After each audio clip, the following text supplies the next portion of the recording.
নয়, অভিযোগ প্রায় 1 কোটি টাকার নির্মাণ সামগ্রী চুরি। উদয়পুরে এই ঘটনাকে ঘিরে ব্যাপক চাঞ্চল্যের সৃষ্টি হয়েছে। অভিযোগের কেন্দ্রে রয়েছেন 2 ব্যক্তি, আর তদন্তে উঠে এসেছে সিসিটিভি ফুটেজের প্রসঙ্গ।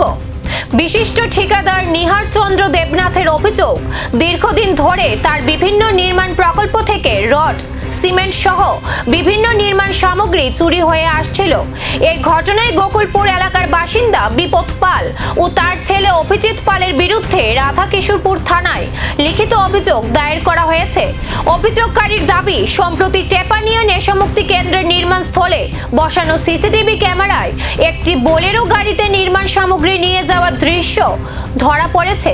তবে এই দাবির সত্যতা এখনো স্বাধীনভাবে যাচাই করা যায়নি। অভিযোগের ভিত্তিতে তদন্ত শুরু করেছে পুলিশ। সিসিটিভি ফুটেজ সহ অন্যান্য তথ্য প্রমাণ খতিয়ে দেখা হচ্ছে। তদন্তে কি উঠে আসে আর অভিযোগের সত্যতা কতটা প্রমাণিত হয়, এখন সেদিকেই নজর। চুরি ঘটনাটা হয়েছে এখানে প্রথম আমরা এই সাইডে বেঞ্জের সাইডে সিসি ক্যামেরা লাগাইলে আসলো না, অনেক রড চুরি হয়েছে, তাই নিয়ে আমরা অনেকবার কইছে মালিকে।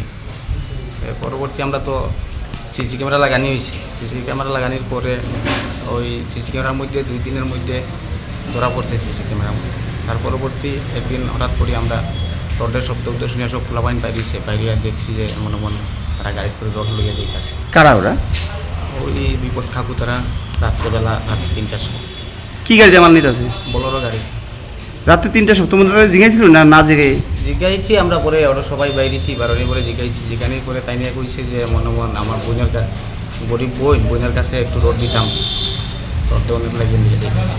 ওরা কেমন রড নিছে? গাড়ির উপরে রাত্রেবেলা আমরা তো এটা হিসাব পাইনি, কই তো গাড়িটা লোড আছে, লোড গাড়ি আছিল। কয়দিন এরকম নিছে? আমরা 2 দিনের মতো বেশ টু বেশ সবাই দেখছি, আর আগে তো নিলে অনেক নিলে এটা আর করতে পারতাম না। 2 দিন তোমরা ধরো রাত্রেবেলা? রাত্রেবেলা। ওর নামটা কি তা কইছো যিনি নিছে? বিপদ কাকু। মানে বিপদ টাইটেল জানো নাকি? পাল। পাল। আর কি নাম তোমার? আমার নাম ফৈজুল হোসেন। ফৈজুল হোসেন। ফৈজুল হোসেন। এখানে কাজ করো? এখানে কাজ করি। কার আন্ডারে কাজ করো তুমি? নিহার দেবনাথ চন্দ্র, ঠিকাদার যিনি কন্ট্রাক্টর না, ওনার আন্ডারে কাজ করো। এখন কি এটা কবে চুরিটা কবে হয়েছে? চুরি হয়েছে 2 দিন আগে, 6-7 মাস আগে। এরকম না, অনেকবারই চুরি হয়েছে। অনেকবার চুরি হয়েছে। সিসিটিভি ফুটেজে কি মিলবে পুরো চুরির রহস্য, নাকি তদন্তের সামনে আসবে আরো বড় কোনো চক্র, এখন সেই দিকেই নজর।